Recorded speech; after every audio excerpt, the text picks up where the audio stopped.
तर नमस्कार विद्यार्थी मित्रांनो, स्वागत आहे आपल्या महालेटेस्ट न्यूज चॅनलमध्ये. आपण पुन्हा एकदा व्हिडिओ पाहणार आहोत. तर असाच मोठा व्हिडिओ आलेला आहे, तर स्कॉलरशिपविषयी व्हिडिओ आलेला आहे. तर आपण व्हिडिओ नक्की शेवटपर्यंत नक्की पहा. तर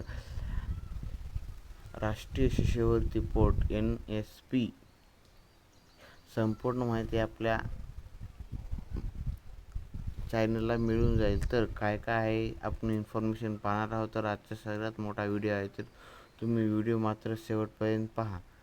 तर NSP नॅशनल स्कॉलरशिप पोर्टल हे भारत सरकारच्या अधिकृत पोर्टल आहे. तर यावर केंद्र सरकारच्या विविध शिष्यवृत्ती योजनेसाठी एकाच ठिकाणी ऑनलाईन अर्ज करता येतात. तर अर्ज प्रथानी मंजुरी कशी करायची आणि कशी करायची ते आपण पाहणार आहोत. तर आणि शिष्यवृत्तीची रक्कम थेट बँक खात्यात DBT जमा केली जात आहे. तर नॅशनल इन्फॉर्मेशन्स तर सेंटर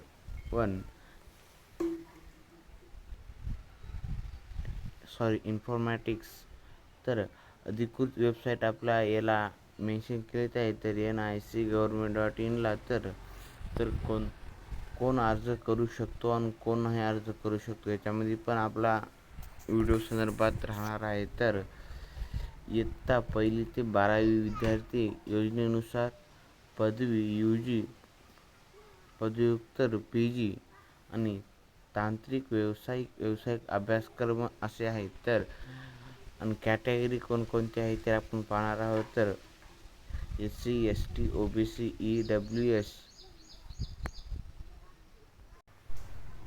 तर मित्रांनो, कोणकोणते डॉक्युमेंट लागणार आहे, तर कोणकोणते कागदपत्रे लागणार आहेत तर आपण पाहणार आहोत. तर आवश्यक कागदपत्रे पाहिजे तर आधार कार्ड आणि आधारशी लिंक असणे, बँक खाते हे कंपल्सरी गरजेचे आहे. तर उत्पन्नाचा दाखला कंपल्सरी गरजेचे आहे. तर मित्रांनो, तर जात प्रमाणपत्र लागू असल्यास तर मागील वर्षाच्या गुणपत्रिका आणि परीक्षेचा पुरावा म्हणजे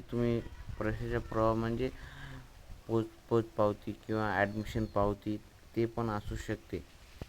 तर आपला साईज 5 फोटो आकाराचा ते तर आवश्यक आहे. तर मित्रांनो, अर्ज कसं करायचा आणि कसं नाही करायचं ते आपण पाहणार आहोत. तर अर्ज प्रक्रिया कशी आहे ते आपण जाणून घेऊया. तर NSP पोर्टलवर नोंद करा. तर वोटर ID कंपल्सरी आहे. तर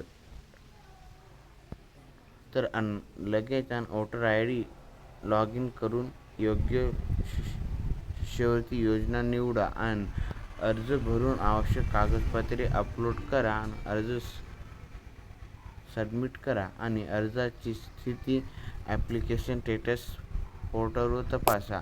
तर तुम्हाला अजून चेक आउट करता येते. तर कुठं काही डॉक्युमेंट चुकलं आहे व्हेरिफिकेशन करण्यासाठी तर ते कोणकोणते लागणार आहे तर पाहणार. तर तुम्ही कोणत्या वर्गात किंवा अभ्यासक्रमात आहात. तर उदाहरण 12वी पदवी, ITI डिप्लोमा, त्यानुसार तुमच्यासाठी उपलब्ध NSP शिष्यवृत्ती सांगू शकतो. तर तुम्हाला अजून काही इन्फॉर्मेशन हवी असेल तर आपल्या महालेटेस्ट न्यूज चॅनलला सबस्क्राईब करायला विसरू नका. तर आपण भेटूया अशी नवीन व्हिडिओ पाहण्यासाठी. तर व्हिडिओ आवडल्यास नक्की सबस्क्राईब करा. तर आपण भेटूया अशीच व्हिडिओ पाहण्यासाठी आपल्या चॅनलला सबस्क्राईब करायला विसरू नका.